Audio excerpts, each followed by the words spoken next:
أشهد أن لا إله إلا الله وحده لا شريك له وأشهد أن محمدا عبده ورسوله أما بعد فأعوذ بالله من الشيطان الرجيم بسم الله الرحمن الرحيم.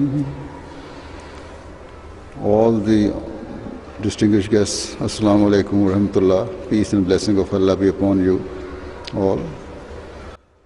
First of all, I would like to கண்ணியமிக்க விருந்தாளிகளே, all of the guests உங்கள் அனைவருக்கும் அஸ்ஸலாமு அலைக்கும். part of our religion are attending this event. இறைவனின் சாந்தியும் சமாதானமும் உங்கள் அனைவர் மீதும் உண்டாகட்டுமாக. நான் முதலாவதாக இந்த நிகழ்ச்சிக்கு வருகை தந்துள்ள விருந்தினர் அனைவருக்கும் எனது நன்றியினை தெரிவித்துக் கொள்கிறேன். Majority of guests are நீங்கள் அனைவரும் எமது மார்க்கத்தை சாராதவர்களாக இருந்த போதிலும் இந்த நிகழ்ச்சியில் நீங்கள் கலந்து கொண்டுள்ளீர்கள். attendance at this event எங்களது ஆண்டு மாநாட்டின் இந்த குறிப்பிட்ட நிகழ்ச்சி முஸ்லிம் அல்லாதவர்களுக்காக ஏற்பாடு செய்யப்பட்டதாகும். உங்களில் பெரும்பாலார் முஸ்லிம் அல்லாத விருந்தாளிகளே ஆவீர்கள். important to understand நீங்கள் இந்த நிகழ்ச்சிக்கு வருகை தந்திருப்பது உங்களது பரந்த மனப்பான்மையை குறிக்கிறது. மேலும் ஜெர்மனியின் பிரஜைகள் என்ற அடிப்படையில் வேறுபாடுகள் இருப்பினும் in fact apart ஒருவரை ஒருவர் அறிந்து கொள்ளுதலும் புரிந்து கொள்ளுதலும் அவசியம் என்பதை உங்கள் வருகை உணர்த்துகிறது. Asian origin ஜெர்மனியில் உள்ள பெரும்பாலான அகமதிகள் பூர்வீகமாக ஜெர்மனியை சார்ந்தவர்கள் அல்லர். but also உண்மையில் சிலரை தவிர அவர்களில் பெரும்பாலார் பாகிஸ்தானை சேர்ந்தவர்கள் it is said அல்லது that some ஆசியாவை சேர்ந்தவர்கள் என குறிப்பிடலாம். population has Asian ancestry. மார்க்க வேறுபாடு மட்டுமல்ல, சமுதாய கலாச்சார வேறுபாடுகள் பல இருந்தும் கூட and languages, அவர்கள் இங்கு வந்து வாழ்கின்றனர். their cultures பூர்வீக ஜெர்மானியர்களில் சிலர் மிக பழமையான வரலாற்றை கொண்டவர்கள் என கூறப்படுகிறது. look for example உலகின் பல சமுதாயங்கள் பண்பாட்டின் அடிப்படையிலும் மொழிகளின் அடிப்படையிலும் பிரிந்து போய் இருப்பதாக தோற்றமளிக்கின்றன. ஆனால் உண்மை என்னவெனில் அவற்றின் பண்பாடுகளும் மொழிகளும் சில பொதுவான அடிப்படைகளில் இருந்தே தோன்றியுள்ளன. உதாரணமாக நீங்கள் எடுத்துக்கொண்டால் இந்திய துணை கண்டத்தில் பல்வேறு மார்க்கங்களை பின்பற்றும் பல்வேறு கோத்திரங்கள் நீண்ட காலமாக அந்த பகுதியில் வாழ்ந்து வருவதை நாம் பார்க்கிறோம்.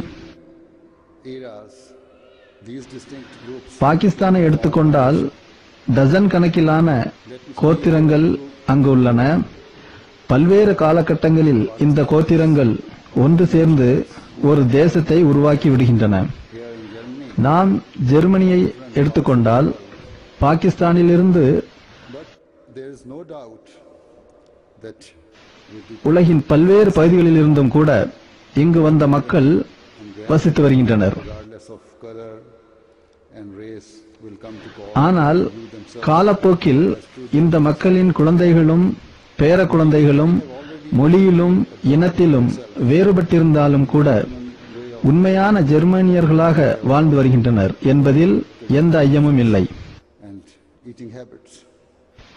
அவர்கள் விரைவாக தம்மை ஜெர்மானிய வாழ்க்கை முறையில் இணைத்துக் கொண்டனர். அவர்கள் வாழும் அந்த பகுதிகளில் நடைமுறைகளையும் உணவு பழக்கத்தையும் மேற்கொள்ள ஆரம்பித்து விட்டனர். To uphold and protect the law have joined மேலும் அவர்களில் சிலர் இந்த நாட்டினை காப்பாற்றும் பொருட்டு ஜெர்மானிய இராணுவத்திலும் சேர்ந்துள்ளனர்.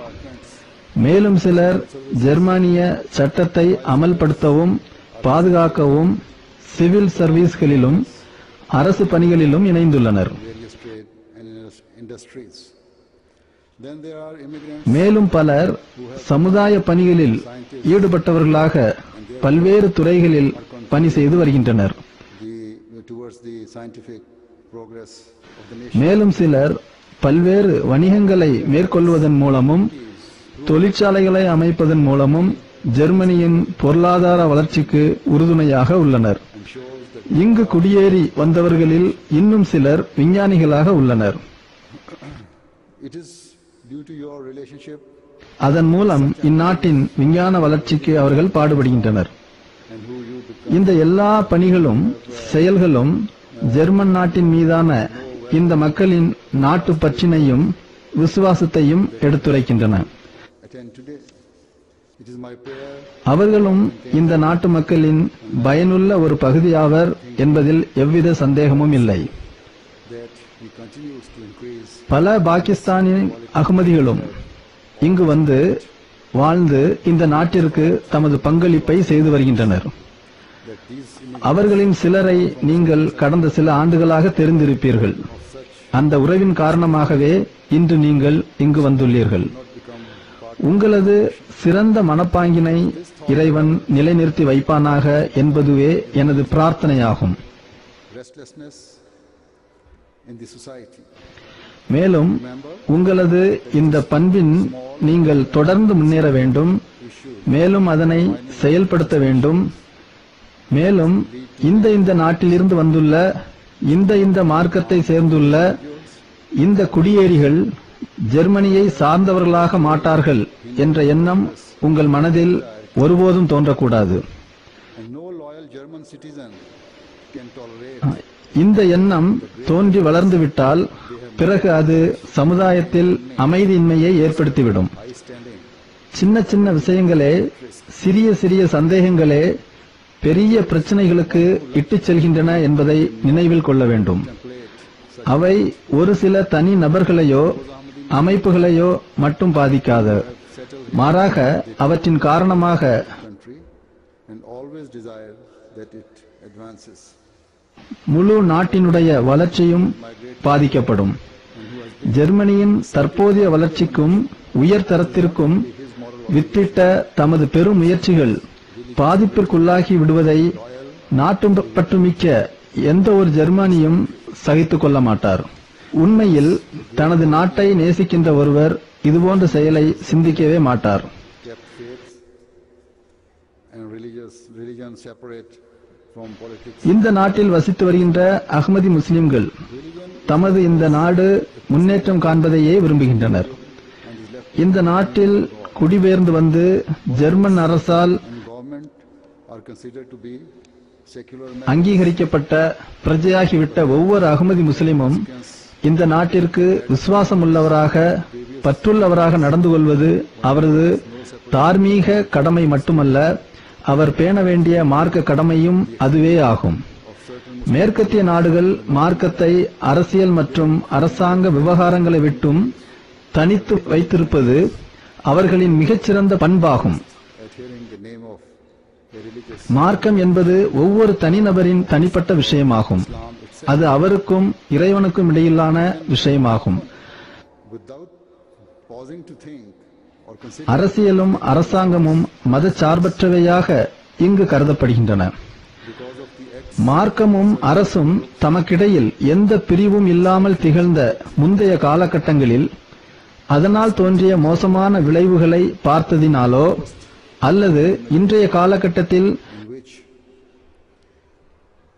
extremism and சில பயங்கரவாத இஸ்லாமிய அமைப்புகளின் பயங்கரவாத செயல்களின் காரணமாகவோ இன்று பல மேற்கத்திய நாடுகள் concocted themselves and has no சில மார்க்க அமைப்புகளின் பெயரை கேட்டதுமே அல்லது இஸ்லாத்தின் பெயரை கேட்டதுமே அச்சம் கொண்டு கவலையடைந்து விடுகின்றன. இதன் விளைவாக பல முறை இஸ்லாத்திற்கு எதிரான எதிர்மறை விளைவுகள் தோன்றியிருக்கின்றன.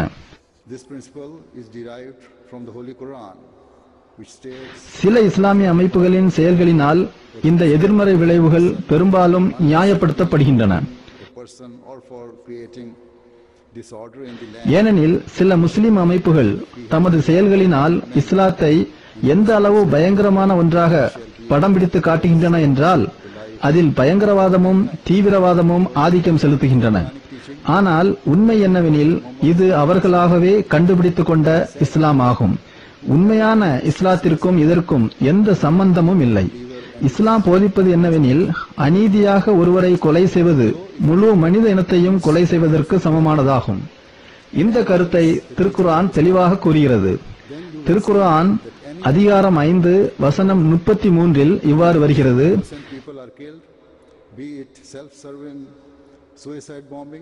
எவர் ஒருவரை கொலைக்கு பதிலாகவோ அல்லது நாட்டில் குழப்பம் விளைவித்ததற்காகவோ அன்றி கொலை செய்தால் அவர் முழு மனித குலத்தையும் கொன்றவர் போலாகிவிடுவார். இவ்வாறே எவர் ஒருவருக்கு வாழ்வு கொடுக்கின்றாரோ அவர் முழு மனித குலத்திற்கும் வாழ்வளிப்பவர் போன்றவராகி விடுவார். இந்த அழகிய திருக்குர்ஆன் போதனையுடன் ஹஜ்ரத் நபிகள் நாயகம் ஸல்லல்லாஹு அலைஹி வஸல்லம் அவர்கள் கூறியுள்ள போதனையும் ஒன்று உள்ளது. அது என்னவெனில், தற்கொலை செய்து கொள்பவர் நம்பிக்கை கொண்டவர் ஆக மாட்டார், அவர் செல்லும் இடம் நரகமாகும். நீங்கள் இந்த போதனைகளுடன் இஸ்லாத்தின் பிற போதனைகளையும் ஆராய்ந்து பார்த்தால், அப்பாவி மக்கள் கொல்லப்படுகின்ற எல்லாவிதமான வன்முறை தீவிரவாத செயல்களும் அவை தற்கொலை குண்டுவெடிப்புகளாக இருப்பினும் வேறெந்த வடிவில் இருப்பினும் இஸ்லாத்தின் போதனைகளுக்கு முற்றிலும் எதிரானவையே என்பதை நீங்கள் அறிந்து கொள்ளலாம். இந்த வெறுக்கத்தக்க செயல்கள் உலகில் இருந்து குழப்பத்தை அகற்றவில்லை, மாறாக அவை குழப்பத்தை வளர்க்கவே செய்கின்றன. தீவிரவாத செயல்களின் மூலம் இன்று உலகில் ஆயிரக்கணக்கான குழந்தைகள் அனாதைகளாக்கப்படுகின்றனர். மேலும் ஆயிரக்கணக்கான பெற்றோர் தமது பலியான குழந்தைகளை அடக்கம் செய்கின்றனர். ஆயிரக்கணக்கான பெண்கள் விதவைகளாக்கப்படுகின்றனர். தற்கொலைப்படை தாக்குதல்கள் அந்த பகுதியின் பொருளாதாரத்தை முற்றிலும் சேதப்படுத்தி விடுகின்றன. பொருளாதாரம் சரிந்து விடும்போது அது அமைதியின்மையையும் இறுதியில் சீர்குலைவையும் ஏற்படுத்தி விடுகிறது. இங்கு நான் ஒன்றை கூற விரும்புகிறேன். தற்போது பயன்படுத்தப்படும் போர் முறையின் காரணமாக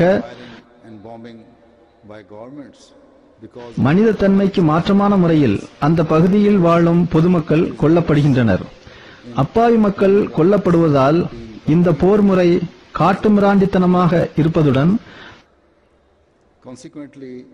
அந்த பகுதியின் பொருளாதாரத்தை சீர்குலைக்கவும் காரணமாகி விடுகிறது. எனவே அஹ்மதி முஸ்லிம்களின் கண்ணோட்டத்தில் நாங்கள் இந்த எல்லா வகையான குழப்பங்களையும் கண்மூடித்தனமான இரத்தம் சிந்துதலையும் எதிர்க்கிறோம். அதே போன்று அரசாங்கங்களின் சார்பாக நடத்தப்படும் கண்மூடித்தனமான துப்பாக்கி சூடுகளையும் வெடிகுண்டு தாக்குதல்களையும் நாங்கள் எதிர்க்கிறோம். இத்தகைய தாக்குதல்களின் காரணமாக மனித உரிமைகள் முற்றிலும் பறிக்கப்பட்டு விடுவதுடன் மனித உயிர்கள் எந்த காரணமும் இன்றி இழக்கப்படுகின்றன. மேற்கத்திய நாடுகளில் மார்க்கமும் அரசும் பிரித்து வைக்கப்பட்டுள்ளன. இந்த பிரிவினைக்கு காரணம் எதுவாக இருந்த போதிலும் விளைவு நன்மையானதாகவே இருக்கிறது. இந்த நிர்வாக முறை தடங்கலின்றி நல்ல முறையில் நீதியுடன் செல்கிறது. மேற்கத்திய நாடுகள் இந்த நல்ல அனுபவத்தை பெற்றுக்கொண்டவாறு முஸ்லிம் நாடுகளை கவனிக்கும் போது அங்கு முற்றிலும் மாறுபட்ட நிலை இருப்பதை பார்க்கின்றனர். முஸ்லிம் அரசுகள் மார்க்கத்தின் பக்கம் அதிகமாக சாய்ந்திருப்பதை அவர்கள் பார்க்கின்றனர். முஸ்லிம் அரசுகள் தமது மக்களுக்கு எதிராக கடும் நடவடிக்கை எடுப்பதையும் வன்முறையை கட்டவிழ்த்து விடுவதையும் அவர்கள் பார்க்கின்றனர். மேலும் பல தீவிரவாத அமைப்புகளால் மேற்கொள்ளப்படும் பயங்கரவாத செயல்களையும் அவர்கள் பார்க்கின்றனர். எனவே பயங்கரவாத செயல்களை ஆட்சேபனை செய்வதற்கு பதிலாக இவர்கள் அறியாமையின் காரணமாக இஸ்லாத்தின் மீது ஆட்சேபனை செய்கின்றனர். அதன் விளைவாக இஸ்லாம் மார்க்கத்திற்கு எதிராக அவர்கள் கடுமையான எதிர் நடவடிக்கைகளை வெளிக்காட்டுகின்றனர். இஸ்லாம் முழு மனித குலத்திற்குமான உலகளாவிய மார்க்கம் என்பது நமது வாதமாகும். எனவேதான் மனித வாழ்வின் சிறிய முக்கியமில்லாத விஷயங்களிலிருந்து மிக முக்கியமான உலகம் தழுவிய பிரச்சனைகள் வரைக்குமான தீர்வுகளை இஸ்லாம் கொண்டுள்ளது. is a personal matter for each. திருக்குரானின் சொற்கள் அதன் அசல் வடிவில் இன்று வரை உள்ளன. ஒரு எழுத்து கூட அதிகமாக சேர்க்கப்படவில்லை, நீக்கப்படவும் இல்லை. பல கிழக்கத்திய எழுத்தாளர்களும் முஸ்லிம் அல்லாத வரலாற்று ஆசிரியர்களும் இந்த உண்மைக்கு சாட்சி பகர்ந்துள்ளனர். எனவே திருக்குரான் என்ன கூறுகிறது? அது கூறுவது என்னவென்றால், மார்க்கம் என்பது ஒவ்வொரு மனிதரின் தனிப்பட்ட விஷயமாகும். மார்க்கமும் அரசியலும் தனித்தனியே இருக்க வேண்டும் எனவே என்றே அது போதிக்கின்றது. மார்க்க வேறுபாடுகளின் காரணமாக நீங்கள் அநீதியுடன் நடந்து கொள்ளக்கூடாது என்று திருக்குரான் போதிக்கின்றது. திருக்குரான் கூறுகின்ற ஒரு போதனை என்னவென்றால், மார்க்க விஷயங்களில் நிர்பந்தம் இருக்கக்கூடாது என்பதாகும். இந்த வசனம் ஹஸ்ரத் நபிகள் நாயகம் ஸல்லல்லாஹு அலைஹி வஸல்லம் அவர்கள் மதீனாவில் ஏற்கனவே ஒரு அரசை ஏற்படுத்திய பிறகே அருளப்பட்டது என்பதை நீங்கள் ஒருவேளை அறியாமல் இருக்கலாம்.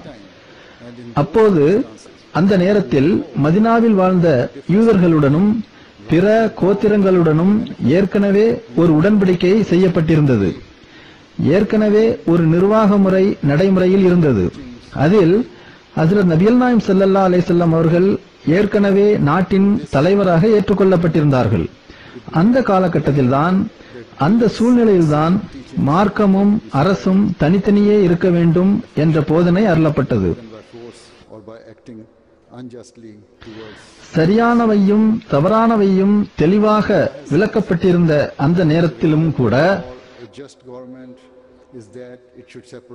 இஸ்லாம் உண்மையானது, அதன் போதனைகள் நிகரற்றவை என்பதை முஸ்லிம்கள் நம்பியிருந்த போதிலும் கூட அந்த நேரத்தில் அருளப்பட்ட இந்த போதனை இஸ்லாத்தின் உயரிய கருத்துக்கள் அன்பு நேசம் மூலமே பரப்பப்பட வேண்டுமே தவிர பிறருடன் அநீதியுடன் நடந்து கொள்வதன் மூலம் அல்ல என்பதை முஸ்லிம்களுக்கு உணர்த்தியது. மார்க்க விஷயங்களை அரசியல் விஷயங்களை விட்டும் பிரித்து வைப்பது நீதியை நிலைநாட்ட விரும்பும் ஒரு அரசுக்கு அவசியம் தேவை என அல்லாஹ் கூறுகிறான்.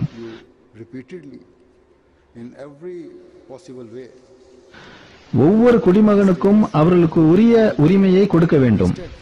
இந்த போதனை முழுமையானதும் எந்த விதிவிலக்குக்கும் உட்படாததும் ஆகும். எந்த அளவுக்கென்றால், உங்களை வெறுக்கின்ற பகைவர்களிடமும் கூட, உங்களை மீண்டும் மீண்டும் துன்புறுத்துபவர்களிடம் கூட எல்லா சாத்தியமான வழியிலும் நீதியுடன் நடந்து கொள்ள வேண்டும். திருக்குரான் கூறுகிறது, நம்பிக்கை கொண்டவர்களே, அல்லாஹ்வுக்காக நீங்கள் நேர்மையான சாட்சி கூறுபவர்களாக நிலைத்து நில்லுங்கள். ஒரு சமுதாயத்தின் பகைமை உங்களை நீதியுடன் நடக்காதவாறு தூண்ட வேண்டாம். நீங்கள் நீதியுடன் நடந்து கொள்ளுங்கள். இதுவே இறை அச்சத்திற்கு நெருக்கமானதாகும். மேலும் அல்லாஹ்வுக்கு அஞ்சுங்கள். நிச்சயமாக அல்லாஹ் நீங்கள் செய்பவற்றை பார்த்து கொண்டிருக்கின்றான்.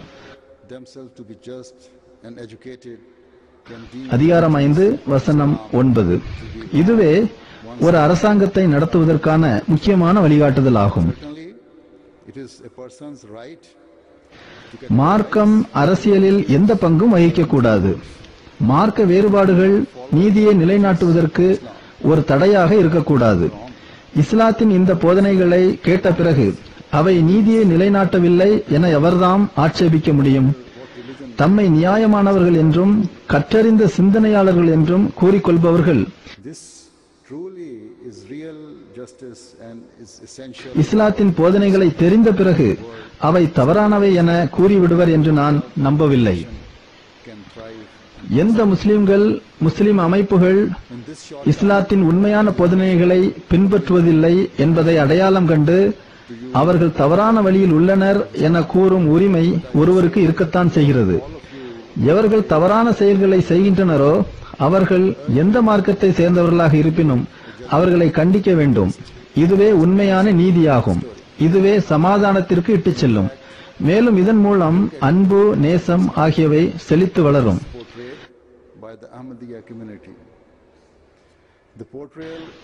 இந்த குறுகிய நேரத்தில் இஸ்லாத்தின் முக்கியமான அழகிய போதனைகள் அனைத்தையும் உங்களுக்கு நான் கூறிவிட முடியாது. ஆனால் நான் உங்களிடம் கூறுவது என்னவென்றால், நீங்கள் அனைவரும் நன்கு கற்றவர்களாக இருப்பதால் ஒரு தரப்பினை மட்டும் பார்த்துவிட்டு அவசர முடிவு எடுத்து விடாதீர்கள். அஹ்மதியா ஜமாத் முன்வைக்கின்ற இஸ்லாத்தின் உண்மை வடிவினை பாருங்கள். base your judgment on. நாங்கள் முன்வைக்கின்ற இஸ்லாத்தின் வடிவம் ஒரு புதிய வடிவம் அல்ல. உண்மையில் நாங்கள் முன்வைக்கும் இஸ்லாம் திருக்குர்ஆனுக்கு முற்றிலும் இணக்கமான, ஹஜ்ரத் நபியல் நாயம் ஸல்லல்லாஹு அலைஹி வஸல்லம் அவர்களின் போதனைகளுக்கு முற்றிலும் இணக்கமான இஸ்லாம் ஆகும். இந்த போதனைகளின் அடிப்படையில் தான் நீங்கள் உங்களுடைய தீர்ப்பை கூற வேண்டும். He came to establish a relationship between man and God. Ahmadiyya முஸ்லிம் ஜமாத்தின் தோற்றுனர் ஹஜ்ரத் மிர்சா குலாம் அஹ்மத் அலைஹிஸ்ஸலாம் அவர்கள் இக்காலத்தின் சீர்திருத்தவாதி என்றும் வாக்களிக்கப்பட்ட மசீஹ் என்றும் நாங்கள் நம்புகின்றோம். அன்னாரின் வருகையைத்தான் எல்லா மார்க்கத்தை சேர்ந்தவர்களும் தத்தமது மார்க்க நூலில் அடிப்படையில் எதிர்பார்த்து கொண்டிருக்கின்றனர். The malice that afflicts the relationship between God. அவர்கள் மனிதனுக்கும் இறைவனுக்கும் இடையிலான தொடர்பை ஏற்படுத்தவே தோன்றினார்கள். மேலும் மனிதனுக்கு பிறர் மீதான உரிமைகளை நினைவூட்டவும் தோன்றினார்கள். மேலும் இந்த உலகை அமைதியின் இருப்பிடமாக மாற்றவும் தோன்றினார்கள். அவர்கள் கூறினார்கள், இறைவன் எதற்காக என்னை நியமித்துள்ளான் என்றால், இறைவனுக்கும் அவனது படைப்பினங்களுக்கும் இடையில் உள்ள உறவை சேதப்படுத்தும் தீமைகளை அகற்ற வேண்டும். மேலும் அவர்களுக்கிடையில் அன்பு, நேர்மையின் உறவை மீண்டும் நிலைநாட்ட வேண்டும். உண்மையை பரப்புவதன் மூலமும் மார்க்கங்களுக்கு இடையிலான கருத்து வேறுபாடுகளை களைவதன் மூலமும் சமாதானத்தை நிலைநாட்டி மறைந்திருக்கும் ஆன்மீக ஞானங்களை வெளிப்படுத்த வேண்டும். மார்க்கத்தின் பெயரில் வெறுப்பு கொள்ளுதல் இன்று முழு உலகையும் சூழ்ந்துள்ளது. Unfairly target the teachings of Islam. இன்றைய நவீன காலத்தில் உலகை அது சூழ்ந்துள்ளது. மாற்று மார்க்கத்தை சேர்ந்த இஸ்லாத்தின் எதிரிகளும் எந்த மார்க்கத்தை சேராதவர்களும் மேலும் நாத்திகவாதிகளும் இன்று இஸ்லாத்தின் போதனைகளை நியாயமற்ற முறையில் ஆட்சேபனை செய்கின்றனர்.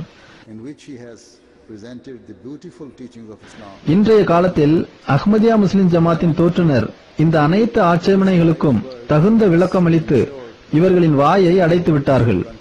இதனை அவர்கள் தமது நூல்களின் மூலமாக செய்துள்ளார்கள். அதில் அவர்கள் இஸ்லாத்தின் அழகிய போதனைகளை உலகின் முன் வைத்துள்ளார்கள். மேலும் அன்னாரது முழு வாழ்நாளின் உழைப்பின் மூலம் தம்மை பின்பற்றுபவர்கள் இஸ்லாத்தின் அழகிய போதனைகளின்படி நடப்பதை உறுதி செய்துள்ளார்கள். நான் சற்று முன்னர் கூறிய சிறிய மேற்கோள் அன்னாரின் அழகிய போதனைகளுக்கு ஒரு சிறு உதாரணமாகும்.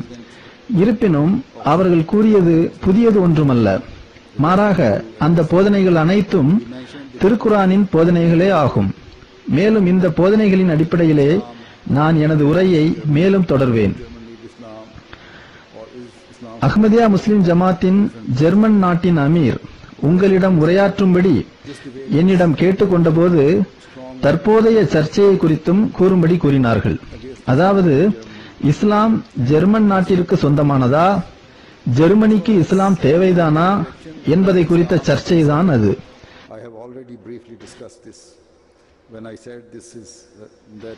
இந்த சர்ச்சை இஸ்லாத்திற்கு எதிரான ஒரு விளைவை ஜெர்மனியில் ஏற்படுத்தியுள்ளது. இங்கு மட்டுமல்ல, வேறு சில நாடுகளிலும் இவ்வாறே எதிர்மறையான விளைவு ஏற்பட்டுள்ளது. இஸ்லாத்திற்கு ஏற்படும் எதிர்மறையான விளைவை பொறுத்தவரையில் நான் இதை குறித்து ஏற்கனவே கூறியுள்ளேன். ஒரு மனிதர் ஒரு தரப்பு விளக்கத்தை மட்டும் கேட்டுவிட்டு அவசர முடிவு எதையும் எடுத்துவிடக்கூடாது. சர்ச்சைக்குரிய எந்த ஒரு விஷயத்தையும் ஆய்வு செய்வதற்கு நீதியான, தெளிவான கண்ணோட்டம் தேவையான ஒன்றாகும்.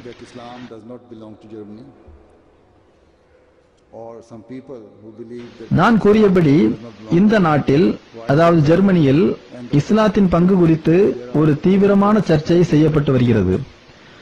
ஒரு பக்கம் முஸ்லிம்களும் மற்றும் சிலரும் இஸ்லாம் ஜெர்மனிக்கு உரியது என கூறுகின்றனர். மறுபக்கம் எதிர்கருத்து உடையவர்கள் இஸ்லாம் ஜெர்மனிக்கு உரியது இல்லை என கூறி வருகின்றனர். உண்மை என்னவென்றால் இந்த சர்ச்சை பொய்யானதாகும். விவாதத்திற்காக மட்டுமே இந்த சர்ச்சை செய்யப்பட்டு வருகிறது. இது எதிர்மறையான விளைவுகளின் பக்கம் இட்டுச் செல்கிறது. and as a result is இது மக்களை எந்த பாதையின் மீது செல்ல வைக்கிறதென்றால் அங்கு அபாயமும் துன்பமும் வெறுப்புமே தோன்றும். இஸ்லாமோ அல்லது இஸ்லாத்தின் தோற்றுனரோ இஸ்லாம் ஜெர்மனிக்கு மட்டுமே உரியது என்று என்றுமே கூறியதில்லை, அல்லது எந்த ஒரு குறிப்பிட்ட நாட்டிற்கு மட்டும் இஸ்லாம் உரியது என கூறவில்லை, area, then every effort would have been made to go. அல்லது எந்த ஒரு குறிப்பிட்ட கண்டத்திற்கும் மட்டுமே சொந்தமானது என கூறவில்லை. இஸ்லாம் ஏதாவது ஒரு பகுதிக்கு மட்டுமே உரியது என்றால் அந்த பகுதியில் மட்டும் இஸ்லாத்தை பரப்புவதற்கு முயற்சி செய்யப்பட்டிருக்கும். இவ்வாறே நடந்திருக்க வேண்டும். ஆனால் இஸ்லாத்தின் வாதம் என்னவென்றால் அதன் போதனைகள் முழுமையானதாகும். மேலும் இது ஒவ்வொரு காலகட்டத்திலும் மனிதன் தனது இறைவனை கண்டறிய வழிவகை செய்கிறது. Discharging the rights owed to God. இதன் போதனைகள் இறை படைப்பினங்களுக்கு செய்ய வேண்டிய கடமைகளை மிகச்சிறந்த முறையில் செய்வதன் பக்கம் மனிதனை தூண்டுகிறது. இதற்கான மிகச்சிறந்த உதாரணம் இஸ்லாத்தின் தோற்றுனரால் செய்து காட்டப்பட்டது. ஹஜ்ரத் நபிகள் நாயம் ஸல்லல்லாஹு அலைஹி வஸல்லம் அவர்களின் வாழ்நாளிலே இந்த உதாரணம் செய்து காட்டப்பட்டது. இங்கு வேதனையுடன் நான் ஒன்றை கூற வேண்டும். Portray the life of the Holy Prophet Muhammad sallallahu alaihi wasallam. இஸ்லாத்தின் எதிரிகள் இஸ்லாத்தின் தோற்றுனர் ஹஜ்ரத் முகமது ஸல்லல்லாஹு அலைஹி வஸல்லம் அவர்களின் வாழ்வை காழ்ப்புணர்ச்சி கொண்டு மிகவும் களங்கமான முறையில் படம் பிடித்து காட்ட முயற்சி செய்கின்றனர். இதன் விளைவாக இஸ்லாம் ஒரு காட்டுமிராண்டித்தனமான தோற்றத்தில் மக்கள் முன் வைக்கப்படுகிறது. துரதிர்ஷ்டவசமாக சில முஸ்லிம் அமைப்புகள் தமது சுய நலத்தினால் செய்யும் செயல்களின் விளைவாக They do this despite the fact இஸ்லாம் தவறான முறையில் பார்க்கப்படுகிறது. சமுதாய வாழ்வை குறித்தும் அரசாங்கத்தை நடத்துவதை குறித்தும் இஸ்லாம் தந்துள்ள அழகான போதனைகள் ஒவ்வொரு மனிதருக்கும் அவருக்குரிய சமூக உரிமைகளை பெற்றுத்தரக்கூடியவையாக இருந்தும் கூட அவர்கள் இஸ்லாத்திற்கு களங்கம் ஏற்படுத்தும் வகையில் இதனை செய்து வருகிறார்கள். ஹஜ்ரத் நபிகள் நாயம் ஸல்லல்லாஹு அலைஹி வஸல்லம் அவர்கள் ஏற்படுத்திய மதீனாவின் உடன்படிக்கை மூலமாக இந்த முன்மாதிரி religion. And every one had the எந்த அளவுக்கு முழுமையானதாக வெளிப்பட்டதென்றால் ஒவ்வொரு பிரஜைக்கும் அவருக்குரிய சமுதாய உரிமை வழங்கப்பட்டது.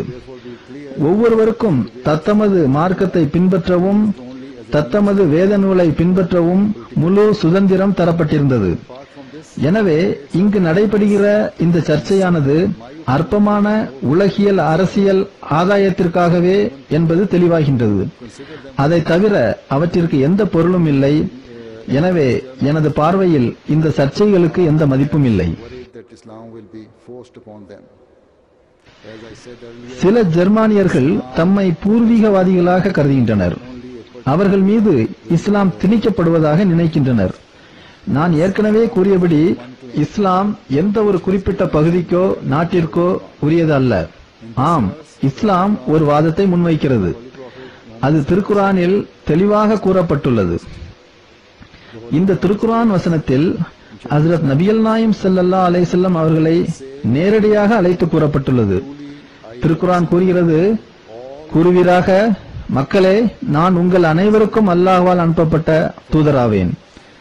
therefore, the claim made here is that அதிகாரம் 7 வசனம் 159. of Allah be upon him. இங்கு கூறப்பட்டுள்ளது என்னவென்றால் தூதர் ஹஜ்ரத் முஹம்மது ஸல்லல்லாஹு அலைஹி வஸல்லம் அவர்கள் முழு உலகிற்குமாக அனுப்பப்பட்டுள்ளார்கள் என்பதாகும். ஆம், ஜெர்மனி உலகின் ஒரு பகுதிதான். எனவே அன்பு நேசத்தின் மூலமாக இஸ்லாத்தின் தூது செய்தியை இந்த நாட்டு மக்களுக்கும் கூறுவது நமது கடமையாகும். இதில் எந்த கட்டாயத்திற்கும் இடமில்லை. இஸ்லாம் என்றுமே கட்டாயத்தின் மூலம் பரப்பப்படவில்லை. ஹஜ்ரத் நபிகள் நாயம் ஸல்லல்லாஹு அலைஹி வஸல்லம் அவர்களின் காலத்தில் இருந்து இன்று வரை இஸ்லாம் பிரச்சாரத்தின் மூலமே பரப்பப்பட்டு வருகிறது. Until today, Islam has இது ஒரு நீண்ட வரலாற்று விஷயமாகும். இதை குறித்து விரிவாக பேசுவதற்கு இப்போது நேரமில்லை. நான் ஒன்றை மட்டும் கூறிக்கொள்வேன். ஒரு காலத்தில் ஐரோப்பாவில் ஸ்பெயின் நாடு இஸ்லாமிய நாடாக திகழ்ந்தது. அப்போது அங்கு அமைச்சர்களாகவும் உயர் அதிகாரிகளாகவும் முஸ்லிம் அல்லாதவர்கள், ஏன் கிறிஸ்தவர்கள் கூட இருந்தனர். and during that era there were இஸ்லாத்தின் உண்மையான பொருள் அன்பு ஆகும், நேசம் ஆகும். இதுவே எங்களது மார்க்கத்தின் அழகு ஆகும். இந்த போதனையையே அஹ்மதியா முஸ்லிம் ஜமாத் உலகிலும் பரப்பி வருகிறது. and affection. And this is the beauty of our ஒரு போதனை நான் முன்னர் குறிப்பிட்டது போன்று நீங்கள் நீதியில் நிலைத்திருங்கள் என்பதாகும். உங்களது கடுமையான எதிரியிடம் கூட நீதியுடன் நடந்து கொள்ளுங்கள் என்பதாகும். இந்த போதனை எத்தகையதென்றால் அறிவுள்ள எவரும் இதனை தவறு என கூற மாட்டார். principle is such that no wise person can be with சிந்தித்து பார்க்கும்போது மனிதனின் மனசாட்சி மார்க்க விஷயங்களில் கட்டாயத்தை நீதிக்கு புறம்பான நிலையை ஏற்றுக்கொள்ளாது என்பதை உணரலாம். இவ்விரண்டு தெளிவான கருத்துக்களும் ஒரு ஜெர்மனியின் மனநிலை இஸ்லாத்தை ஏற்றுக்கொள்ளும் நிலையில் உள்ளதா இல்லையா என்ற கேள்வியை பொருளற்றதாக ஆக்கிவிடுகின்றன. நான் ஏற்கனவே கூறியவற்றை தவிர திருக்குரானின் வேறு பல வசனங்களும் சமுதாயத்தில் அமைதியை எவ்வாறு நிலைநாட்டலாம் என்பதை போதிக்கின்றன. apart from what I have already mentioned. நான் தற்போது வேறு சில உதாரணங்களை உங்கள் முன் வைக்கின்றேன். அதன் மூலம் இஸ்லாத்தின் பிரகாசமான போதனைகளை நாம் அறிந்து கொள்ள முடியும். அதன் மூலம் அமைதியை விரும்பும் ஒவ்வொருவரும் அமைதியை விரும்பும் முஸ்லிம்களுக்கு எதிராக வெறுப்பின் சுவர்களை எழுப்புபவர்களுக்கு எதிராக எழுந்து நிற்க முடியும். Peace-loving citizen can stand up against those who erect walls. அதன் ஆரம்பத்திலிருந்து இறுதி வரை திருக்குர்ஆன் அமைதி நேசத்தின் போதனைகளால் நிரம்பியுள்ளது. காலத்தின் அருமையை கருதி நான் ஒரே ஒரு அதிகாரத்தில் இடம்பெற்றுள்ள சில கட்டளைகளை மட்டும் எடுத்துரைப்பேன். I shall only present to you a few of the அது திருக்குர்ஆனின் 17வது அதிகாரமாகும். chapter 17. திருக்குர்ஆன் நமது பெற்றோருக்கு அன்பு மரியாதை செலுத்துவதை குறித்து கட்டளையிடுகிறது.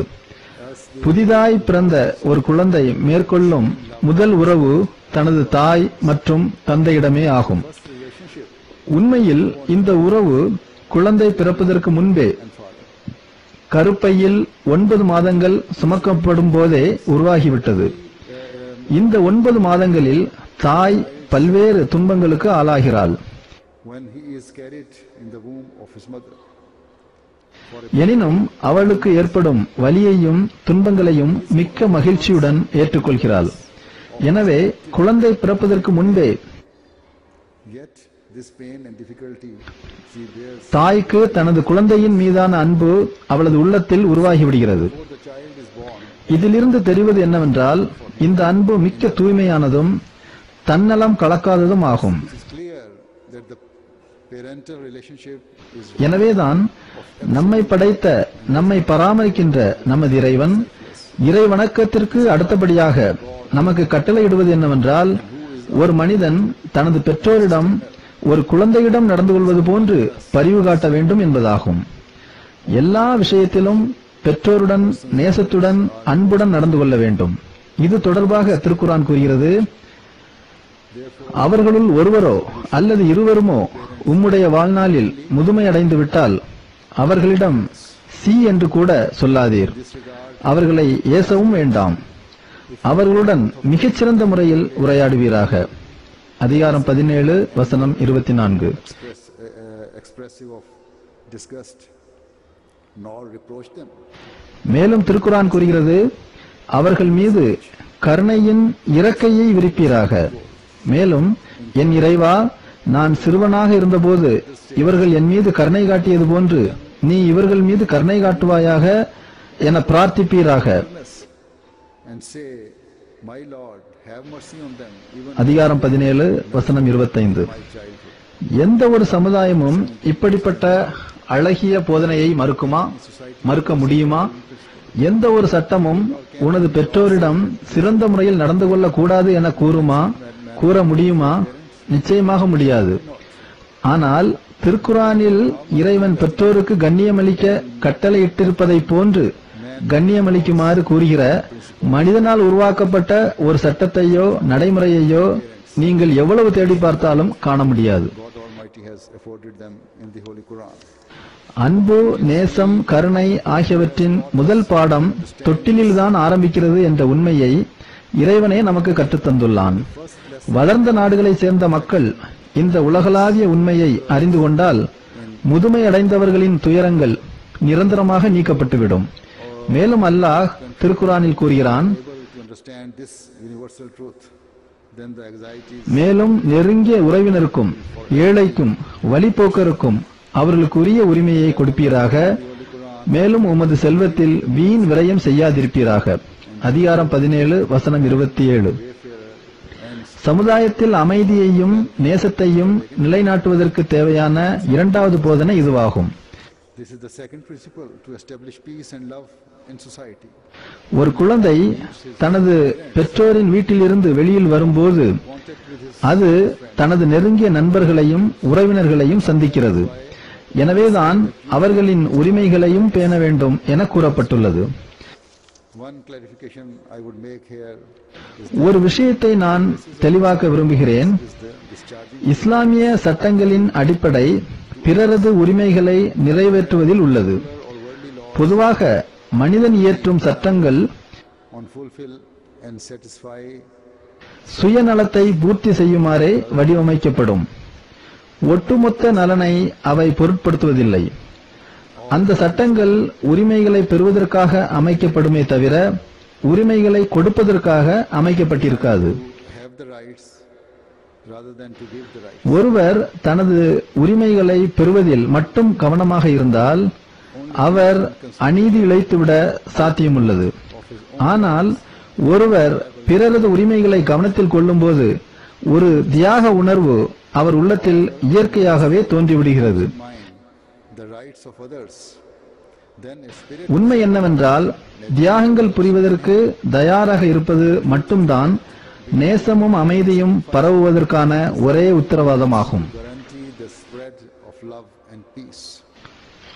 If a person displays ஒருவர் தியாக உணர்வை வெளிப்படுத்தும் போது மறுசாராரின் உள்ளமும் அவரை குறித்து மென்மையடைந்து விடுகிறது. சுருக்கமாக திருக்குரானின் இந்த வசனம் உங்களது நெருங்கிய உறவினர்களுடன் மிகவும் நேசத்துடன் நடந்து கொள்ளுமாறும் அவர்களது உரிமைகளை பேணுமாறும் நமக்கு போதிக்கிறது. இந்த வசனம் the verse I have just narrated also speaks of the ஏழை, தேவையுடையவர்கள், வறியவர்களின் உரிமைகளை பேணுவதை குறித்தும் கூறுகிறது. இது எந்த வகை மக்களை குறிக்கிறது என்றால் அவர்கள் பலவீனமானவர்கள், தமது உரிமைகளை கேட்க முடியாதவர்கள், அவர்களுக்குரிய உரிமைகளையும் நிறைவேற்ற வேண்டும். அவ்வாறு செய்வதன் மூலம் சமுதாயத்தினுள் ஒவ்வொரு மட்டத்திலும் நேச உணர்வு வளரும். இத்தகைய சமுதாயம் அமைதி மற்றும் அன்பிற்கு உத்தரவாதியாக திகழும். அப்பாவி மக்கள் அவர்களுக்குரிய உரிமைகளை விட்டும் தடுக்கப்படும் போது ஒவ்வொரு கடுமையையும் அவர்கள் சந்திக்க நேரிடுகிறது. பல்வேறு விதமான நோய்களுக்கும் அவர்கள் ஆளாகி விடுகின்றனர். and have to face every severe conditions and severe illness, அன்றாட வாழ்க்கைக்கு தேவையான அடிப்படை செலவுகளை மேற்கொள்ளவும் அவர்களால் இயலவில்லை. இந்த எல்லா காரணிகளும் அவர்களை மரணத்தின் முன் நிற்க வைக்கின்றது. இவை எல்லாவற்றையும், எல்லா கடினத்தையும் இழப்பையும் பார்த்து கொண்டிருக்கின்ற அவர்களின் குழந்தைகள் இந்த கொடுமைக்கான எதிர் நடவடிக்கையை எதிர்காலத்தில் ஒரு நாள் காட்டுவர் என்பதும் அவர்கள் கிளர்ச்சியாளர்களாக மாறிவிடுவர் என்பதும் சாத்தியமானதே ஆகும். then one day in the எனவே இவ்வாறு சமுதாயத்தின் அமைதிக்கு பங்கம் ஏற்பட்டு விடுகிறது. எனவேதான் இஸ்லாம் மார்க்க சமுதாய பாகுபாடின்றி உரிமைகள் பறிக்கப்பட்ட கொடுமைக்கு ஆளான become a cause for the destruction of மக்களை கவனிப்பதன் பக்கம் நமக்கு வலியுறுத்தி போதனை செய்கிறது. இவ்விஷயத்தில் தர்மம் வழங்குவதையும் பிறருக்கு நன்மை செய்வதையும் இஸ்லாம் எந்த அளவுக்கு வலியுறுத்தி கூறுகிறதென்றால், உங்களில் எளிய மக்களுக்கு உதவி செய்த பின்னர் அதற்கு பகரமாக எதையும் பெறக்கூடாதென்றும் have been given such great importance. Indeed, it is even நன்மை செய்வதை வெளிக்காட்டக்கூடாதென்றும் கூறப்பட்டுள்ளது. நீங்கள் பொருள் தியாகம் எவ்வாறு செய்ய வேண்டுமெனில், நீங்கள் வலக்கையால் கொடுக்கும்போது இடக்கை அதனை அறியக்கூடாது. இத்துடன் கூறப்பட்டுள்ள மற்றொரு கட்டளை என்னவென்றால், financial sacrifice. உங்களுடன் பயணம் செய்கின்ற சக பயணிகளின் உரிமையையும் பேண வேண்டும் என்பதாகும். இதுவும் கூட ஒரு மிகச்சிறந்த நல்லொழுக்க பண்பும் மனித குலத்திற்கு ஒரு சிறந்த சேவையும் ஆகும். Includes the commandments that you should look after those who are ஏனெனில் on journey. இத்தகைய நேச உணர்வு An excellent தன்னலம் கருதாத தனிநபர் தியாகத்தை அடிப்படையாக கொண்டுள்ளது. உதாரணமாக, நீங்கள் உங்களது செல்வத்தை தியாகம் செய்ய முன்வந்தால்தான் பிறருக்கு உதவ முடியும். எனவேதான் நீங்கள் வீண் விரயம் செய்யக்கூடாது என போதனை செய்யப்பட்டுள்ளது. மேலும் உங்களது சொந்த வசதிக்காக அதிகம் செலவு செய்யக்கூடாது. ஏனெனில் அதன் காரணமாக பிறரது வசதியை, சௌகரியத்தை நீங்கள் மறந்து விடுவீர்கள். நீங்கள் வீண் விரயம் செய்தாலும் சமுதாயத்தின் அமைதி குலைவிற்கு காரணமாகி விடுவீர்கள்.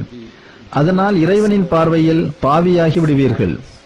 இன்றைய முஸ்லிம் நாடுகளில் அமைதியின்மை பரவி வருவதற்கு காரணம் பெரும்பாலான முஸ்லிம்கள் இந்த போதனைகளை கைவிட்டதே ஆகும்.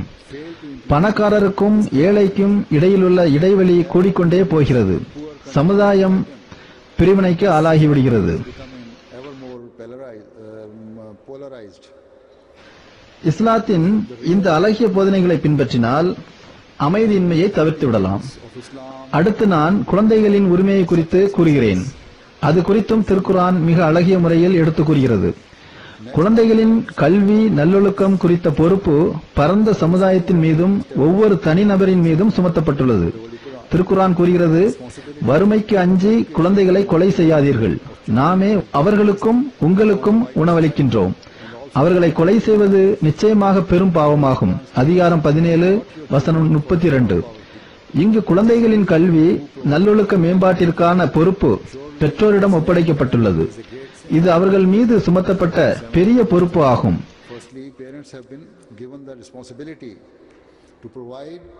இதனை நிறைவேற்ற அவர்கள் தவறினால் அது பெற்றோர் குழந்தையை கொல்வதை போன்றதாகும்.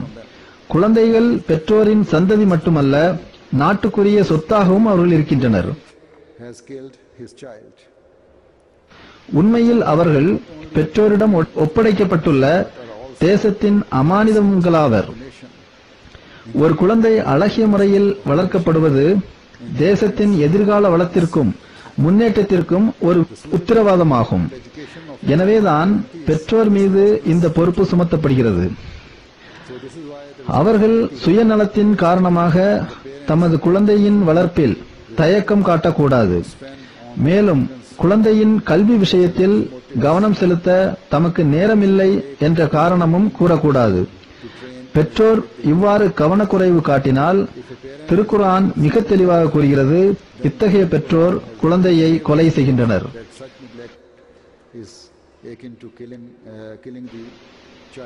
ஒவ்வொரு குழந்தையும் இவ்வுலகில் பிறக்கும் போது மனதளவிலும் உடல் அளவிலும் சிறந்த திறன்களுடன் சமுதாயத்தின் சிறந்த தொண்டனாகுவதற்குரிய தேவையான திறன்களுடனேயே பிறக்கிறது. இப்படிப்பட்ட ஒரு குழந்தைக்கு போதிய வசதியின்மையினால் கல்வி மறுக்கப்பட்டால் அது இந்த குழந்தையின் திறமைகளை வீணடிப்பதும் குழந்தையை கொல்வதும் ஆகும். இதற்கான கடமை பெற்றோரின் மீது மட்டுமல்ல, உண்மையில் முழு சமுதாயத்தின் மீதும் கடமை உள்ளது. சமுதாயமும் குழந்தையின் உரிமைகளை பாதுகாக்க தவறினால் குழந்தையை கொல்வதற்கு சமுதாயமும் பொறுப்பாளியாகிவிடும். எனவே குழந்தையின் கல்வி, நல்லொழுக்க வளர்ப்பில் முக்கிய பங்கெடுக்கக்கூடிய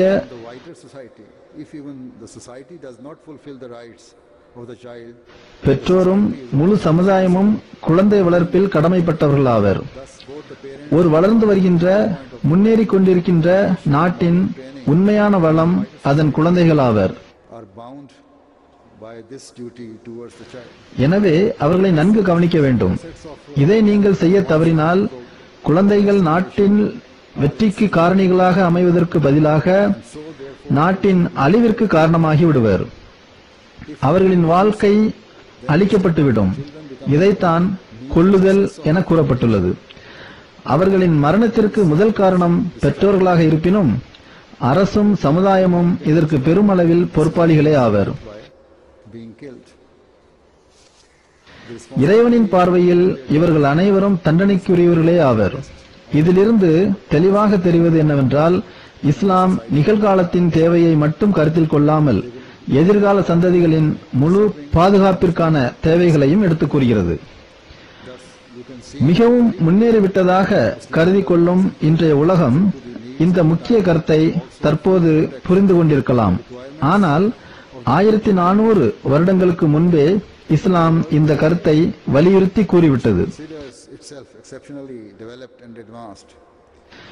இன்று நான் உங்களுக்கு கூற விரும்புகிறேன், இஸ்லாத்தின் இந்த கருத்தின் அடிப்படையில் அஹ்மதியா முஸ்லிம் ஜமாத் தனக்கு சாத்தியமான முறையில் கல்வியில் சிறந்து விளங்கும் ஆற்றல் பெற்ற அஹ்மதி மற்றும் அஹ்மதி அல்லாத குழந்தைகளுக்கு கல்விக்கான ஏற்பாட்டினை செய்து கொடுக்கிறது. கல்வியை பெற்ற இந்த குழந்தைகள் தத்தமது நாட்டின் பயனுள்ள பிரஜைகளாக வளர்ந்து வருகின்றனர். பொதுவாக ஜெர்மனியில் வளர்கின்ற அஹ்மதி குழந்தைகள் கல்வியில் சிறந்து விளங்குகின்றனர். நாங்கள் அவர்களது ஒழுக்க பயிற்சிக்கான ஏற்பாட்டினையும் செய்து கொடுக்கின்றோம். எனவே அவர்கள் ஜெர்மனியின் எதிர்கால வெற்றியில் குறிப்பிடத்தக்க பங்கு வகிப்பர். இதுபோன்றே ஒவ்வொரு நாட்டிலும் அஹ்மதி முஸ்லிம்கள் தத்தமது நாட்டின் வெற்றிக்கு பெரும் பங்காற்றுகின்றனர். மேலும் திருக்குர்ஆன் கூறுகிறது, அனாதைகளின் செல்வத்தை அவர் பருவமடையும் வரை சிறந்த முறையில் அன்றி நெருங்காதீர்கள். மேலும் உடன்படிக்கையை நிறைவேற்றுங்கள், ஏனெனில் உடன்படிக்கை குறித்தும் கேட்கப்படும். இந்த வசனம் அனாதைகளை குறித்ததாகும். அனாதைகளும் சமுதாயத்தின் ஒரு நசுக்கப்பட்ட அங்கமாவார்கள். எனவே அவர்களின் பாதுகாப்பு முழு சமுதாயத்தின் பொறுப்பில் உள்ளது. தமது அனாதை குழந்தைகளுக்காக பெற்றோர் செல்வத்தை விட்டு சென்றிருந்தால் அந்த செல்வத்தை அனாதை குழந்தை பருவமடையும் வரை கண்காணிக்கும் பொறுப்பு சமுதாயத்தை சேர்ந்ததாகும்.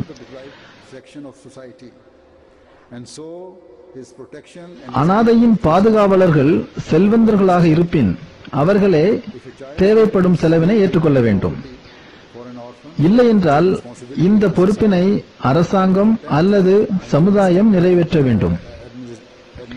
ஆனால் வேறெந்த வழியும் இல்லாத பட்சத்தில் அந்த அனாதை குழந்தைக்கு வாரிசுரிமையில் போதிய செல்வமோ சொத்துக்களோ கிடைத்திருந்தால் அவற்றை பாதுகாப்பதற்கான செலவினத்தை அதிலிருந்தே செய்யலாம். ஆனால் காப்பாளர் பொறுப்பற்ற முறையில் நடந்து கொண்டதன் விளைவாக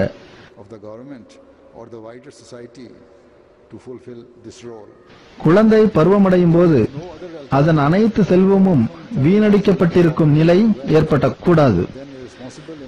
எனவே ஒரு அனாதை குழந்தை பருவமடைந்து புரிந்து கொள்ளும் நிலை வரும் வரை அதன் செல்வத்தை பாதுகாத்திட வேண்டும் என திருக்குர்ஆன் கூறுவதன் மூலம் அனாதை குழந்தையின் வாரிசுரிமையை அது பாதுகாக்கிறது. மேலும் அந்த குழந்தை பருவமடைந்ததும் அதன் செல்வம் அதனிடம் முழுமையாக ஒப்படைக்கப்பட வேண்டும் எனவும் கட்டளையிடுகிறது. அனாதை குழந்தைகளின் உரிமைகளை பாதுகாக்கும் இஸ்லாத்தின் அழகிய போதனைகள் இவைகளாகும். இந்த உரிமைகள் நிறைவேற்றப்படவில்லை என்றால் நீங்கள் கணக்கு கேட்கப்படுவீர்கள் என அல்லாஹ் கூறுகிறான்.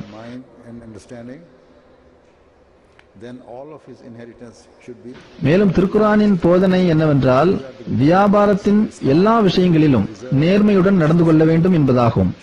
நேர்மையற்ற முறையில் ஈட்டப்படும் செல்வத்தில் எந்த அருளும் இருக்காது என்பது மட்டுமல்ல, அதன் விளைவாக சமுதாயத்தில் அமைதியின்மை ஏற்படும் எனவும் நமக்கு கற்றுத்தரப்பட்டுள்ளது.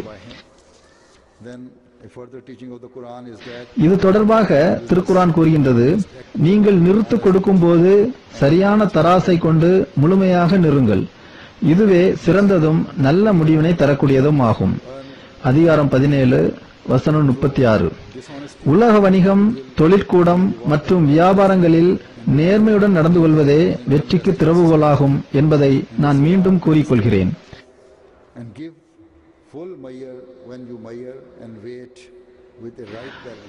இது அமைதிக்கு ஒரு உத்தரவாதமாகும்.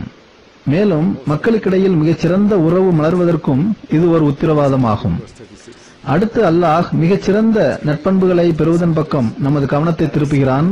அல்லாஹ் திருக்குர்ஆனில் கூறுகிறான், மேலும் பூமியில் கர்வம் கொண்டு நடக்காதீர், ஏனெனில் உம்மால் பூமியை பிளந்து விடவோ மலை உச்சியை அடைந்து விடவோ முடியாது.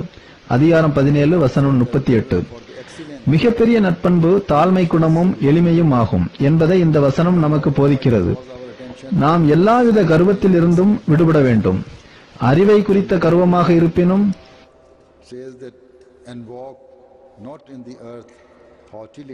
செல்வத்தை குறித்த கர்வமாக இருப்பினும் கோத்திரத்தை குறித்த அல்லது அரசாங்கத்தை குறித்த கர்வமாக இருப்பினும் சரியே, எல்லா வகை கர்வமும் உங்களை முன்னேற்ற பாதையில் செல்ல விடாமல் தடுத்துவிடும். மனிதன் துன்பத்தையும் கடினத்தையும் சந்திக்கின்ற நேரம் வரவே செய்கிறது. தனிநபரை பொறுத்தவரையில் அவருக்கு நல்ல நிலையும் வறிய நிலையும் வருவதை பார்க்கின்றோம். பணக்காரர்களுக்கு கூட அவர்களின் நிலையில் மாற்றம் ஏற்படுவதை பார்க்கிறோம். இதை போன்ற நிலை அரசுகளுக்கும் ஏற்படுகிறது. உதாரணமாக உலகின் தற்போதைய பொருளாதார நிலையை எடுத்துக் கொள்ளுங்கள். சில அரசுகளின் நிலை and hardships. At an individual level, we often see that people face ups and downs. எப்படி இருந்ததென்றால் ஒரு காலகட்டத்தில் அவர்களின் பொருளாதார வலிமையுடன் எவரும் போட்டியிட முடியாத நிலை இருந்தது. தம்மை எதிர்க்க எவரும் இல்லை என்று அவர்கள் கருதிய நிலை இருந்தது. பிறகு பொருளாதார சரிவு ஏற்பட்டது.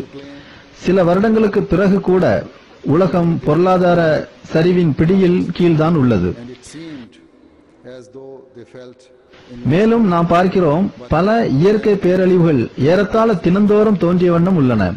அவை சில நாடுகளை தமது அழிவின் பிடியில் கொண்டு வந்தன. நாட்டின் முழு இன்ஃப்ராஸ்ட்ரக்சர் கட்டுமான அமைப்பும் சேதமடைந்தது. disasters that are occurring almost daily. சிலர் இந்த இயற்கை பேரழிவுகள் பருவநிலை மாறுபாட்டினால் தோன்றுகின்றன என கூறுகின்றனர். அதாவது அவற்றிற்கு இயற்கையின் விதிகளை காரணமாக கூறுகின்றனர். ஆனால் நாங்கள் இந்த பேரழிவுகளை எல்லாம் வல்ல இறைவனின் ஆற்றலாக கருதுகிறோம். எப்போது இறைவன் தம்மையே மிகவும் முன்னேறியவர்கள் என கருதும் கர்வம் கொண்டவர்களின் கர்வத்தை உடைக்க நாடுகின்றானோ, These disasters to the power of God, the Almighty. அப்போது பல்வேறு வழிகளில் தனது ஆற்றலை வெளிப்படுத்துகின்றான்.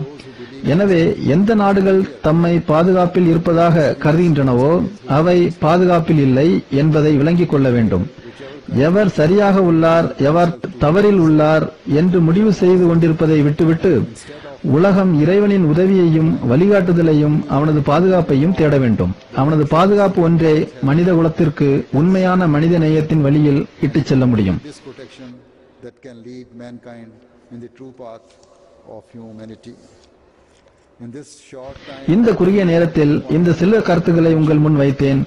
இருந்த போதிலும் நான் சற்று அதிக நேரத்தை எடுத்துவிட்டேன். திருக்குரான் அதன் முழுவதிலும் ஞானம் மற்றும் வழிகாட்டுதலினால் நிரம்பி இருப்பினும் நேரம் குறைவாக இருந்ததன் காரணமாக சில கருத்துக்களையே நான் எடுத்துக் கூறினேன். towards certain points, as I have said, but even இந்த சில கருத்துக்களை எடுத்து கூறவும் சற்று அதிக நேரம் பிடித்துவிட்டது. நான் அதற்காக மன்னிப்பு கேட்டுக்கொள்கிறேன். quite a long time, for which மீண்டும் நான் கூறுவது என்னவெனில், இன்று உலகம் ஒரே கிராமமாக குளோபல் வில்லேஜாக மாறிவிட்டது. சமுதாயங்கள் ஒன்றில் ஒன்று கலந்து வருகின்றன. எனவேதான் மனித பண்புகளின் தரத்தை உயர்த்த constantly intermixing. This is why we should draw நாம் பாடுபட வேண்டும். நாம் நம்மை படைத்தவனை அறிந்து கொள்ள வேண்டும். நாம் எல்லோரும் இத்தகைய சிந்தனை உடையவர்களாக இருக்க வேண்டும் என்பதுவே எனது பிரார்த்தனையாகும். இறுதியாக நான் உங்கள் அனைவருக்கும் நன்றியை தெரிவித்துக் கொள்கிறேன். நீங்கள் இந்த கூட்டத்தில் கலந்து கொண்டதன் மூலம் சிறப்பு செய்துள்ளீர்கள். உங்கள் அனைவருக்கும் எனது நன்றி உரித்தாகுக. to attend this event, and by doing so enlightening this gathering with your presence. Thank you very much.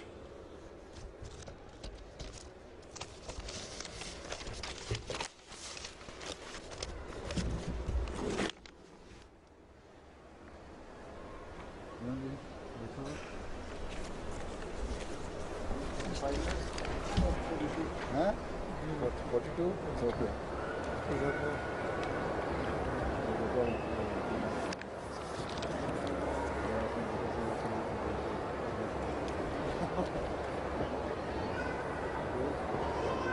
Okay, Assalamu alaikum.